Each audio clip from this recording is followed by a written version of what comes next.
Hey there, and welcome back to We Are Bullfrog.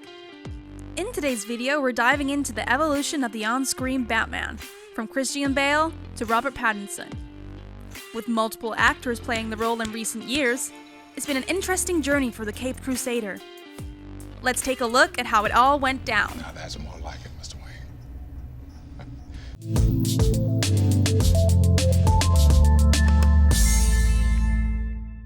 Chapter 1. Christian Bale to Ben Affleck. Batman has always been a major source of revenue for DC. As such, there has been a lot of interest in the various iterations of the character that have appeared on screen in recent years. One of the most notable of these was Christian Bale, who played the character in Christopher Nolan's unforgettable Dark Knight trilogy. However, after the conclusion of that trilogy, the studio decided to change direction and create a new cinematic universe for their DC Comics characters. As part of this new direction, they offered the role of Batman to industry veteran Ben Affleck. Affleck played the character in 3 films, but ultimately left the role due to creative differences, script changes, and other obstacles. These issues may have arisen from the studio's desire to make the films more in line with other films in the DC cinematic universe, which may have been at odds with Affleck's vision for the character.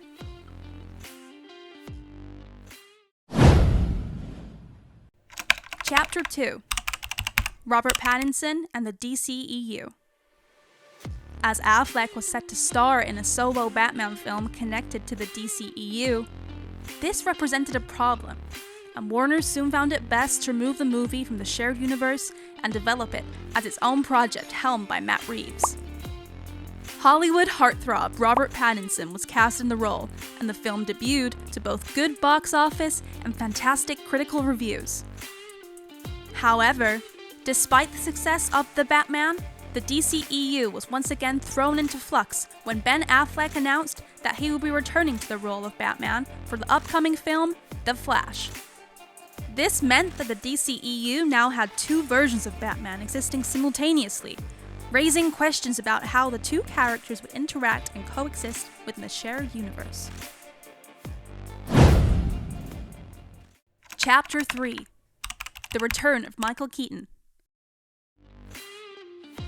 Matters became even more complicated when Michael Keaton, who played Batman in 2 films in the 90s, was brought back for The Flash, as the film was meant to be a multiverse epic that would revisit past iterations of the DC universe.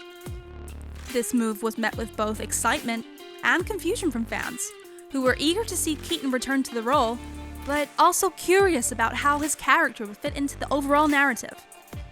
With 3 iterations of Batman in the mix, both Keaton and Affleck were signed for further future installments.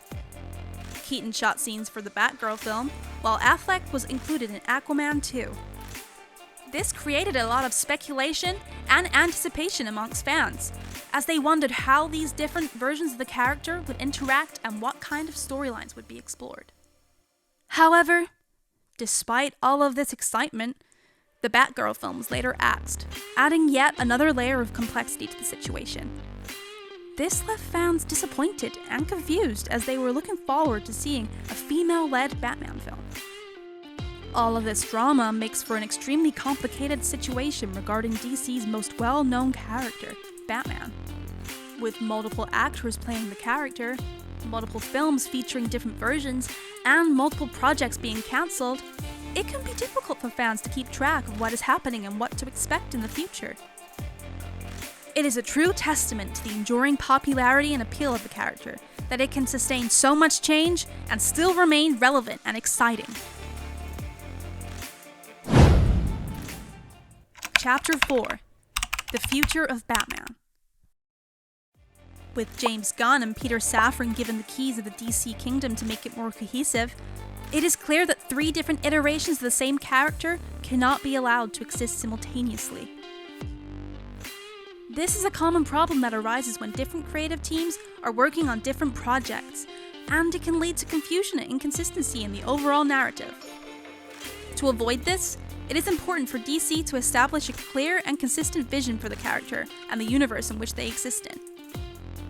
It also increasingly looks like Keaton's Batman will only be back for The Flash, and DC might let Reeves do his own thing with Pattinson's iteration, much like what Nolan did. This is a smart move, as it allows for different interpretations of the character to coexist within the same universe while still maintaining a sense of continuity. By allowing different filmmakers to put their own spin on the character, the overall narrative can be enriched and made more dynamic. So, in effect, the only Batman remaining in the DCEU will be Affleck, and since Affleck is a prolific writer and director as well, it remains to be seen how he will juggle his responsibilities going forward. Affleck has already proven himself to be a talented filmmaker with a number of critically acclaimed films under his belt. Will he be able to bring something fresh and exciting to the character, or will he be constrained by the expectations of fans and the studio? Only time will tell, but one thing is for sure, the future of Batman in the DCEU is looking bright. Although nothing is set in stone yet, it makes sense for DC to move forward with one single Batman.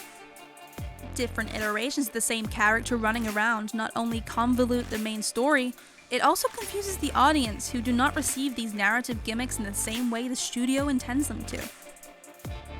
While Affleck is clearly the fan favorite, Keaton is just as loved by the older generation, and Pattinson also flawlessly proved his detractors wrong with his first outing. Therefore, whatever ends up happening in regards to the on-screen version of Batman, one thing remains clear. Warner and DC now want a single, cohesive universe for its characters, and this bodes extremely well for the fans of the franchise.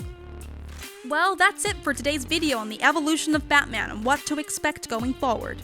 We'd love to hear your thoughts, so be sure to leave a comment below, and if you enjoyed the video, don't forget to leave a like and subscribe so you never miss a new video from We Are Bullfrog.